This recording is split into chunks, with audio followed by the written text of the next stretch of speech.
Okay, so we've took the surround out and the tub, and you can see where the seam was. It wasn't holding, it was leaking, so it's rotted out this 2x here.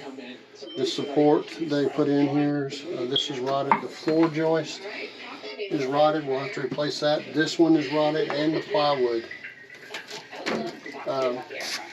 This was run underneath the skirt of the tub, and we're not doing that because our drain will be in the center, kind of close to where this is going to be, so this may be an issue. We'll have to figure it out mathematically, figure out where the drain is going to be.